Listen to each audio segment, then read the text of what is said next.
அனைவருக்கும் என் இனிய வணக்கங்கள். இந்த தை மாதத்தில் வருகின்ற மிக முக்கியமான நாள் ரத சப்தமியும் ஒன்று. இந்த ரத சப்தமி நம்ம சூரியனுக்காக வழிபாடு செய்வது. அன்று சூரிய உதயத்தை கணக்கு வச்சு அந்த ஒரு 48 நிமிடங்களில் சூரிய உதயம் வந்த பிறகு ஒரு 48 நிமிடம்குள்ள நம்ம ஒரு பூக்குளியல் மாதிரி செய்துக்கணும். அதாவது என்னென்ன பொருட்கள் பாவிக்கலாம் என்றால் அருகம்புல், வில்வம் இலை, அப்புறம் எருக்கன் இலையை வைத்து நம்ம குளிக்கலாம். எருக்கன் இலையை வைத்து நீங்கள் குளிக்கிறதா இருந்தாக்கா 7 இலைகளை எடுத்துக்கொண்டு 1 தலையிலும் 2 கண்களிலும் 2 பாதங்களிலும் 2 தோள்பட்டைகளிலும் வைத்து குளிப்பார்கள். நீங்கள் ஒன்றன் பின் ஒன்றாக அதை செய்யலாம். ஒரு தண்ணீர் ஊற்றும் பொழுது ஒன்றன் பின் ஒன்றாக செய்யலாம். கண்களில் விற்கும் போது மிக கவனமாக இருக்க வேண்டும். காரணம் என்னவென்றால் எருக்கம் இலைகளுடைய பால் விஷத்தன்மை கொண்டது. இதை நீங்கள் அந்த வலுவழுப்பு பகுதியை தான் தலையில் பக்கம் வைக்கணும், ஷோல்டர் பக்கமும் வைக்கணும். அந்த இலை காம்பு பின்னோக்கியும் அந்த இலையோட முன்பக்கம் முன்னோக்கியும் இருக்க வேண்டும். சரிங்களா? ஸோ இப்படி குளிப்பதனால நம்ம அறிந்தும் அறியாமலும் செய்த பாவங்கள் நீங்கும் அப்படின்னு சொல்கிறாங்க.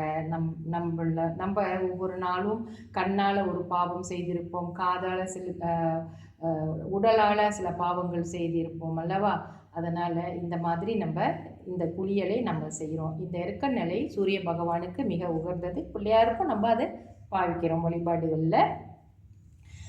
குளித்து முடித்த பிறகு நம்ம சூரிய பகவானை விசேஷமாக வழிபாடு செய்து சூரியனுடைய கோலம், அதாவது ரதம், சூரிய ரத கோலம் போட்டு அங்கே பொங்கல் வைத்து அவர்களுக்கு வழிபாடு செய்து சூரிய மந்திரங்களை உச்சாரணம் செய்ய வேண்டும்.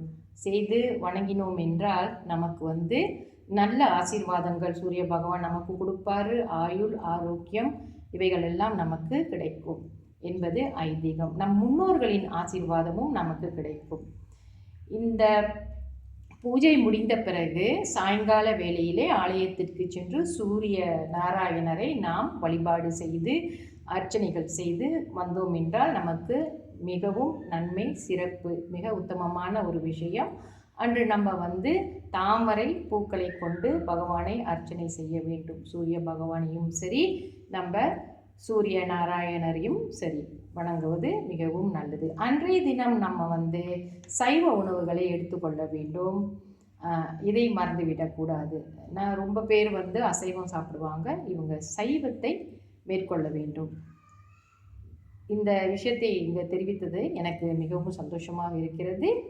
நன்றி.